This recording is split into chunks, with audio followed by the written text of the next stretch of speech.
Transformações geométricas. Esse não é um conteúdo muito trabalhado no ensino médio, porque ele está lá no ensino fundamental, mas o Enem aparece de vez em quando.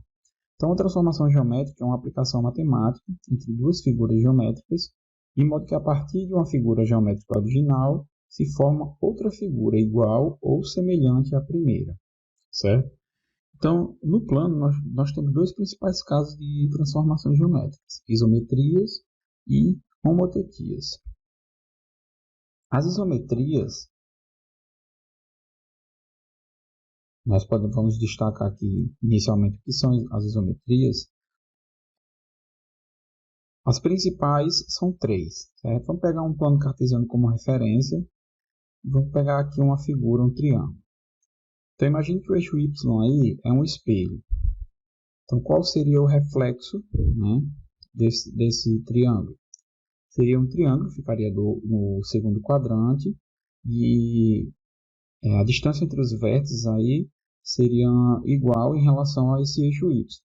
Essa transformação, né, é chamada de reflexão, e o eixo Y é chamado eixo de simetria da reflexão, certo? Essa é uma das transformações que mais ocorrem no Enem, porque ela está presente em muitas situações da natureza, né? Você tem muitos elementos na natureza onde a simetria está presente. Então, por esse motivo, ela é uma transformação bem comum e muito bonita, por sinal. Voltando ao plano cartesiano, vamos pegar o triângulo novamente. Se eu deslocar ele, né, no mesmo formato que ele está, nós temos uma outra transformação que é chamada de translação.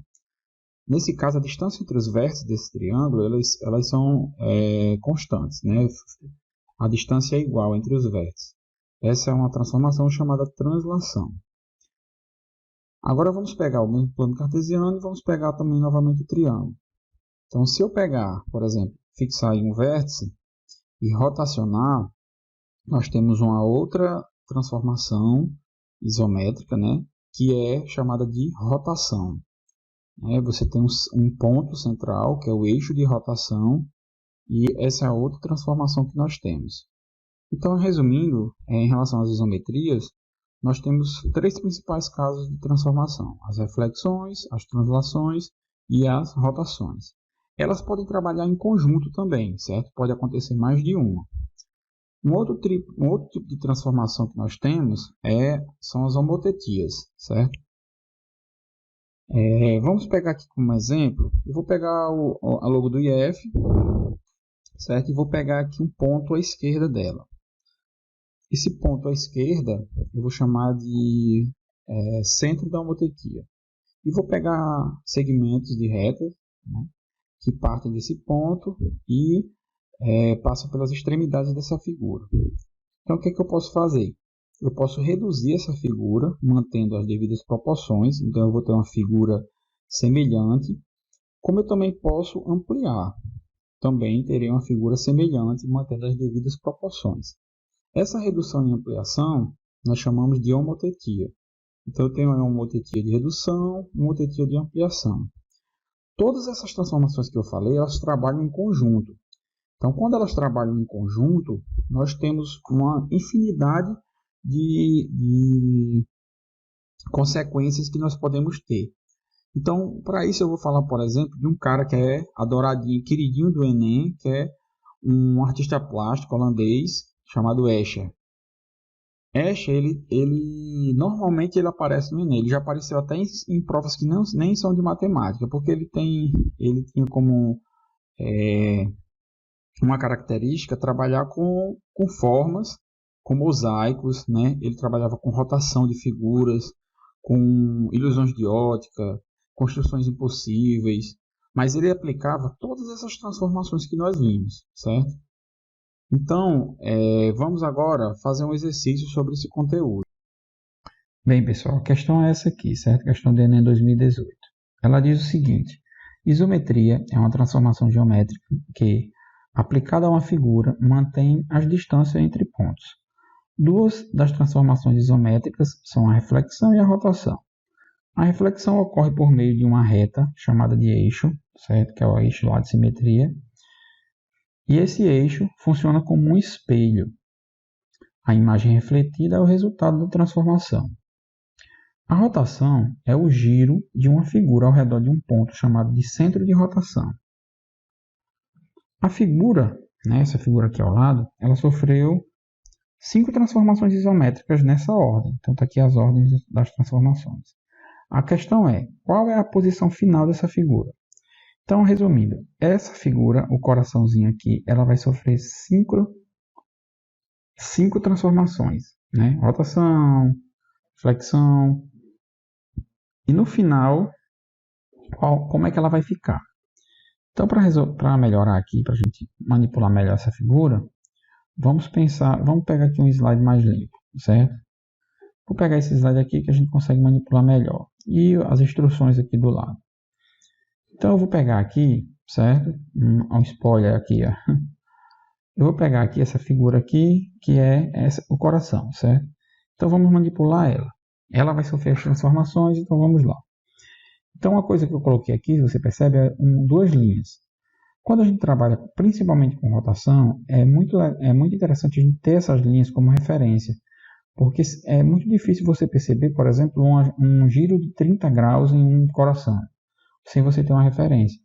Então, quando eu estabeleço aqui 2 eixos, eu consigo perceber os giros, né, os ângulos, o giro que esse coração está fazendo, essa figura.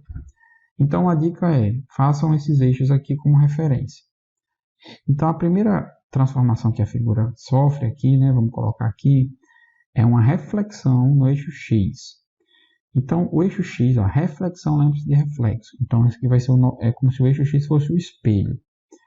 Então, é como se essa figura aqui estivesse olhando no espelho, né? Imagine que isso aqui é um espelho, isso aqui é um lago, sei lá.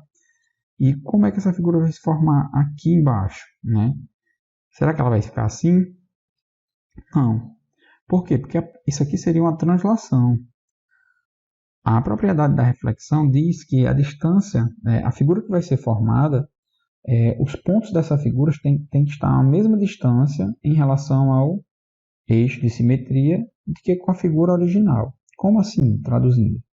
Ó, a ponta do coração aqui, ela é a parte mais próxima do eixo X. Então, nesse de baixo, nessa transformação, a ponta também tem que ser a parte mais próxima. Então, na verdade, a reflexão é isso aqui, ó. Certo? A reflexão dessa figura é essa aqui. Um pouquinho mais para cima, mas eu vou deixar aqui. Não tem problema não. Então, isso é a reflexão. Então, essa aqui é a primeira fase da transformação. A segunda instrução é uma rotação de 90 graus no sentido anti-horário, com centro de rotação no ponto A. Então, observe que esse ponto A não é o ponto A da figura original, já é dessa figura, ou seja, a pontinha do coração. Então, uma coisa que você vai perceber é o seguinte, duas coisas a destacar. Primeiro, quando se fala de rotação, os 2 elementos principais, qual é o sentido da rotação e qual é o centro da rotação, qual é o eixo. Então, o sentido aqui é anti-horário. Anti-horário é sentido contrário do relógio, certo? É no sentido contrário do relógio. E o centro de rotação, que é o ponto A.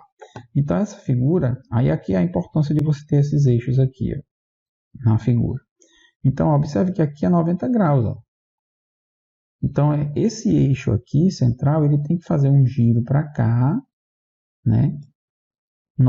Em 90 graus, né? Como se fosse assim, ó. Deixa eu pegar aqui uma cópia. Ele vai girar 90 graus e ele vai vir para cá, ó. Esse eixo girou 90 graus. Então, a minha figura agora ficou aqui, certo? Isso aqui eu já posso até tirar. Então, aqui é a etapa 2. A etapa 3 é uma reflexão no eixo Y. Então, reflexão, reflexo, espelho. Então, agora, se eu só prolongar um pouco aqui o eixo Y, certo? Tá bom assim, só para a gente ter uma noção. O eixo Y agora é o meu espelho. Então, agora, essa figura ela vai sofrer uma reflexão. Então, é a mesma história. a parte mais próxima do espelho é a ponta. Então a reflexão ela não pode ser aqui, né? Ela vai ter que ser assim, ó, certo? Então isso aqui é a minha reflexão. É o reflexo dessa figura aqui, original. Então a minha figura agora está lá. Isso aqui eu posso tirar. Aí agora, nós fizemos aqui a etapa 3. Agora a etapa 4. A etapa 4 diz que essa figura ela vai sofrer uma rotação de 45 graus no sentido horário, no sentido do relógio. Então ela vai girar assim. E o centro da rotação será o ponto A. Novamente, a ponta aqui do coração. Então, 45 graus, né, nesse sentido, 45 graus é a metade de 90. Então, aqui, 90, se ela fosse girar 90 graus, né, se fosse 90 graus, seria aqui. Só que ele vai girar metade disso, metade daqui. Então, é como se fosse aqui a bissetriz desse quadrante, né? Então, 45 graus. Ou seja, olha aí a importância dessas retinhas. A reta da figura original em relação à nova figura, ela forma um ângulo de 45 graus, certo? Então aqui eu já posso tirar essa figura aqui de baixo. E por fim, ele vai sofrer uma reflexão no eixo X. Então agora o eixo X é o meu espelho. Aí você pode perguntar, mas tem uma parte passando aqui para o eixo para cima. Não tem problema, porque quando você faz a reflexão, essa parte de baixo ela vai ser refletida. Essa parte que está para cima ela vai ser refletida para baixo, né? E pelas belezas da matemática, você vai ver que a figura vai ficar bem direitinha. Então agora, essa figura ela vai sofrer uma reflexão. Então observe aqui o seguinte, ó. Aqui é onde está o grande problema, o gargalo da questão. Não é um problema, mas é porque é um pouco mais difícil de perceber. Essa figura, né, ela não vai ficar assim, né? Porque, ó, observe, eu sempre tomo como referência esse ponto aqui, que é o bico. O bico do coração aqui, em relação ao eixo X, ele está mais distante em relação aqui à parte de cima com essa parte de baixo. Então, a reflexão, ó, ela tem que ficar assim, ó.